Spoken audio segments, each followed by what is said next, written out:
using and making one pack by itself, I decided I wanted to find something that was off the shelf that I could use because it was easy and because I could compare it cost-wise.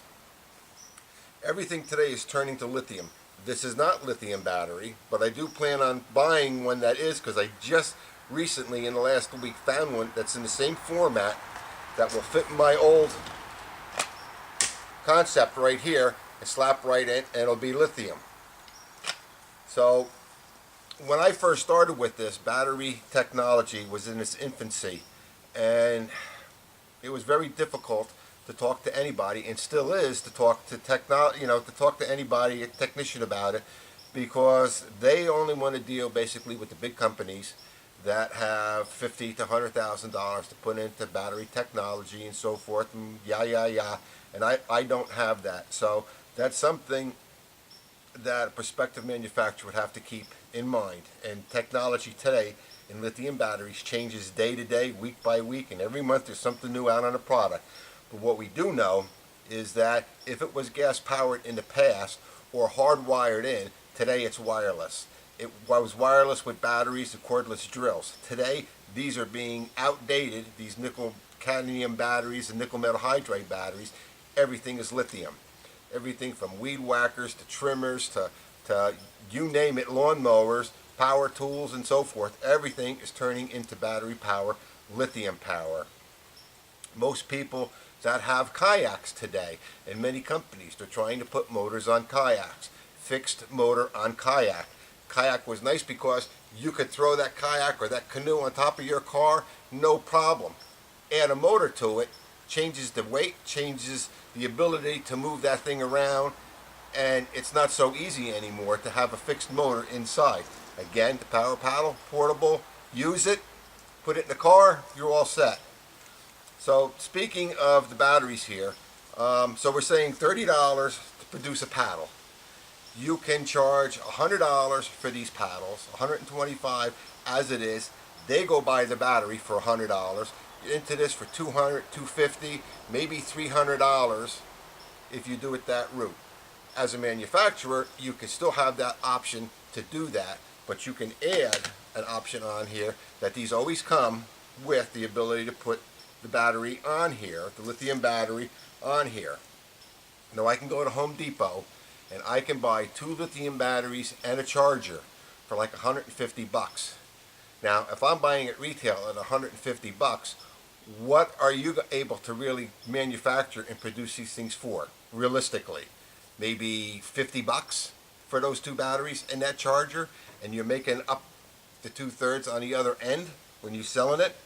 So realistically, you could say I got $30 here and $50 into my batteries, the whole package together. It's costing me, maybe $85, $75, $80 to manufacture this whole paddle and package together, and I can sell them for $2.99, maybe $3.50, somewhere in there. I was told that hey, they could go, we could sell these things for $700 a piece all day long till the cows come home. Well, I listened, but I didn't really believe that that was going to be a true thing. You could. You really want to sell more volume than that. So I think the true price for this and what people would actually pay would be anywhere between somewhere of $250, let's just say $300, $299.99 special on here, up to maybe $350 or $375, and then you can have other options on here. You can make these shafts longer for depending upon what they want to do with it. You can sell extra batteries on here and so forth. So that's basically what we're talking about, cost and price on this, but you really don't know until it has to be engineered out properly, and it's just something that's going to have to be done. Anybody does it. I just don't have the resources, and I don't have the resource and money to do that. It could cost $20,000 and deal with a battery company that can set it up, or it could cost $80,000. But I was told by one guy when I first started this, if the concept is right, the price is right, he could sell 40,000 of these things right off the bat, and 40,000 every year, and they were just increasing. So with that in mind, I don't want to drag this out too long, but I do have a patent. I do have the trademark name. Okay, the website, powerpaddle.com, which we're revamping right now, and hopefully I'll have that done soon. The only last thing I wanted to mention about this, for features, my patent mentions two safety features. One I'm going to have to let you look up because it's a very important feature on here, and I don't want to discuss it with the whole world at this point in time. And the other one is the fact that the original paddle had a water sensor on here.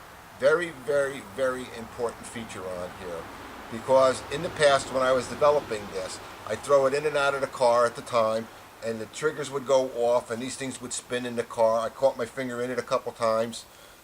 They can do a lot of damage. So with that in mind, and liability to the customer, you know, a cheap $5 water sensor on a paddle means that the paddle can only work when the paddle is in the water. When it comes out of the water, it can't work. So for that instance, I'm going to close this down again for you here. Again, Pow-R paddle has a knuckle joint in here to fold down. Makes it easy storage, makes it much smaller, and I'm sure that engineering can make it even smaller and better. Folds down to store in the boat. Telescopes out. So just to prove that point, I'm at the end of the day, I'm tired, I got out of the boat, I hand this over to my kid or whatever, and I'm walking to the car or whatever, and accidentally I got the battery in and it's armed. Bang! Okay? Bad feature, but the solution is, in that circumstance, that would not happen if I had a water sensor on here. Paddle cannot work once it's out of the water. And I think I've pretty much covered everything. I hope you enjoy the website. I encourage everybody to send me an email. There'll be some phone numbers there as well. Give me a call and we can discuss any